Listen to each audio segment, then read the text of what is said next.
This is the month of March. We are still in the midst of the event March on the Rails. And it's time that I gave you another roundup of what I've been reading. Hello, my fellow readers. My name is Greg, and this is Ghost Readers in the Sky.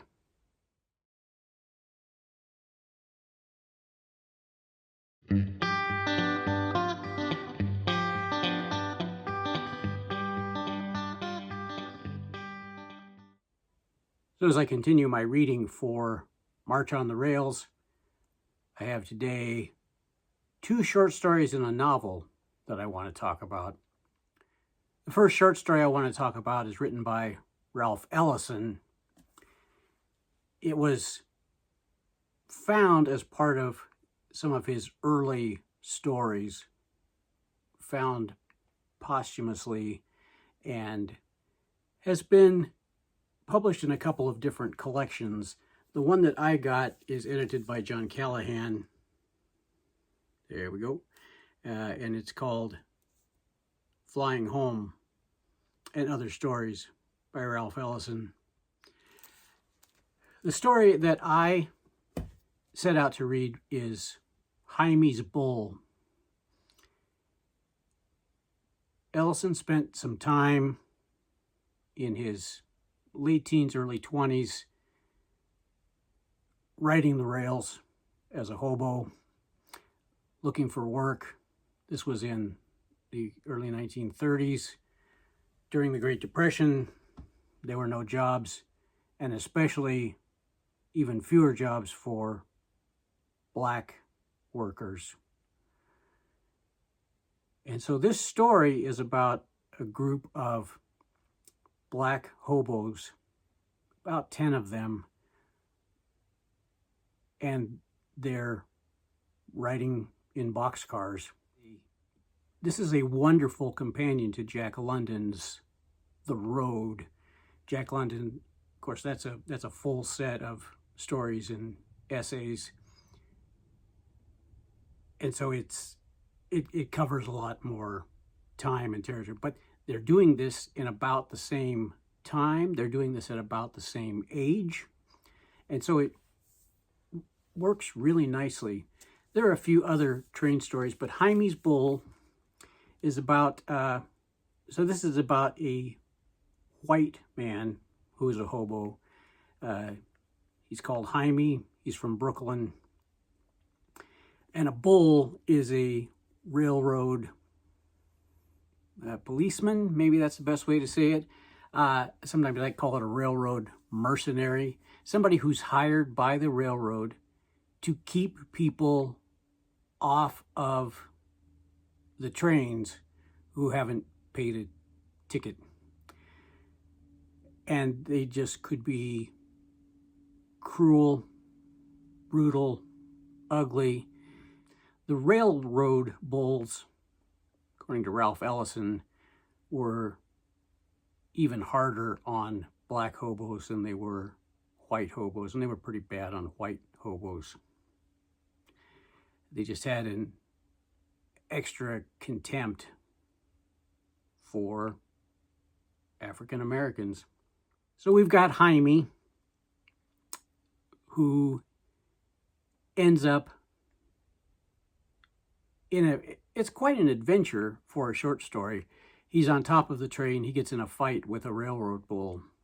And that's really what the story is about Hymie and his bull and their fight, the repercussions of it, and what it meant to the other hobos who were on the train. That was my first time reading this story by Ralph Ellison.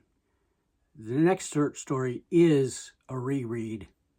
I read it last in 2023, I think. It's by Sylvia Plath. Again, it's an early story that she wrote. It's called Mary Ventura and the Ninth Kingdom. And she wrote this while she was in school at Smith College. It was part of a writing assignment. And this is set on a train. The train and its passage to the Ninth Kingdom is an allegory for people who choose to end their own lives, which obviously would be a theme of Sylvia Plath's writing throughout her entire life. But this is just beautifully done. It takes a while to figure out what's going on because Mary Ventura, who is on the train, doesn't understand what's going on. She just knows she's been put on this train and she's supposed to ride it to the end of the line. And so she starts meeting other people, and there are a handful of other stops along the way, and the description of what's going on outside, the descriptions of what's going on inside, just absolutely beautiful. Very poetic, even though this is a prose story, but just beautifully done. I'm glad I read this again. It shows Sylvia Plath's skill at crafting stories that have a much deeper meaning. And I really liked reading it and unpacking it. And the subject matter makes it a lot more serious. There are some difficulties with reading it, but I really enjoyed it. And so this is the original edition that she wrote in class in Smith College. And as I understand it, she got an A-. And the novel I want to talk about, again, this is a reread for me. I last read it in 2022. This is Irvine Welsh, Trainspotting. Trainspotting follows a group of friends and acquaintances through various adventures, maybe we could say, a lot of episodes in their lives. They are told as an interconnected narrative. I think I want to say each one told by, not each one, but told by different members of the group, told with from different perspectives. And this is really about it's set in the 1980s in Scotland, in Leith particularly. And it covers stories from men and women. All of these people are basically in their 20s, with a couple of exceptions. But we hear from junkies and thieves and dealers and hucksters and bartenders and hospital patients and people who host galleries. There's a lot of dark humor in this book. There are a lot of things that just made me laugh, even though the situation is so dire. It is so bleak. And yet the way these narrators tell the story can be quite amusing. Not always, but a lot of times. There are some laugh out loud funny pieces in this book. It's interesting how we get a lot of pranks, we get a lot of deception, we get incidents like burglary and sexual encounters and health crises, and these are all told with a mix of respect and jocularity that I really enjoy and that you don't find, I haven't found, in a lot of other works. This book did contain some practical advice, and I wanted to share some of the things that I learned from this book, or maybe had them reiterated in a way that was profound. Number one, waitstaff have power and know how to use it. Treat your waiters and waitresses with respect.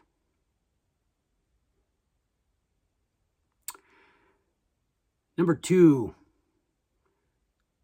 when someone passes away in their sleep, remember to turn off the electric blanket. And 3, and this may be, it may be the most important. I don't know if it's the most practical, but for certain people it will be very practical, very relevant, and something that you need to keep in mind. Number 3, Vicks Vapor Rub should never be used as a lubricant. The characters in this novel speak with a lot of Scots words mixed in with English.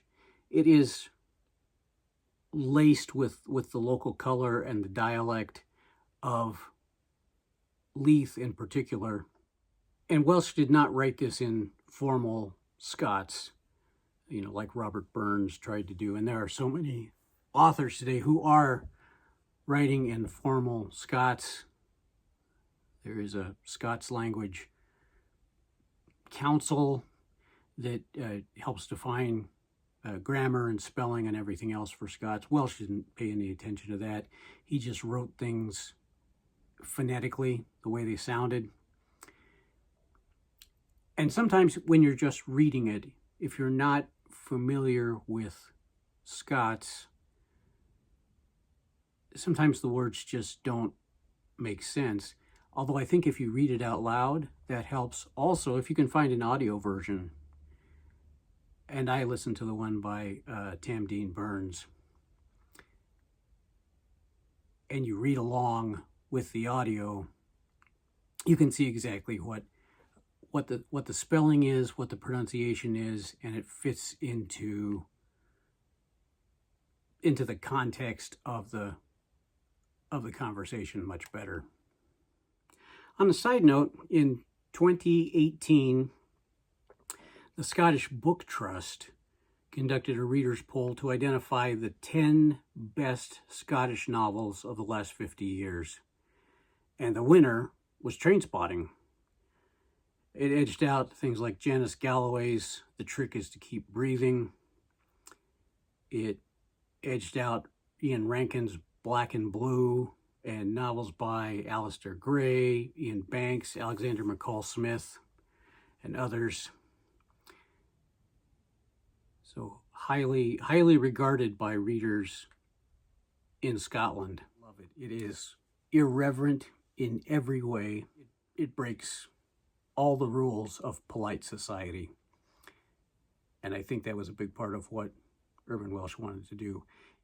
So there we have it. That's my roundup, catching up the last few things I've read for March on the Rails.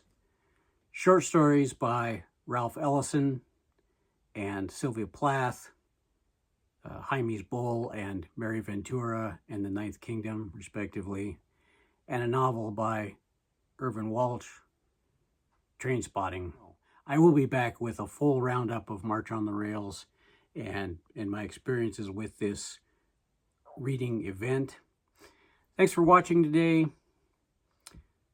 Thanks for your support of this channel, this event. And until next time,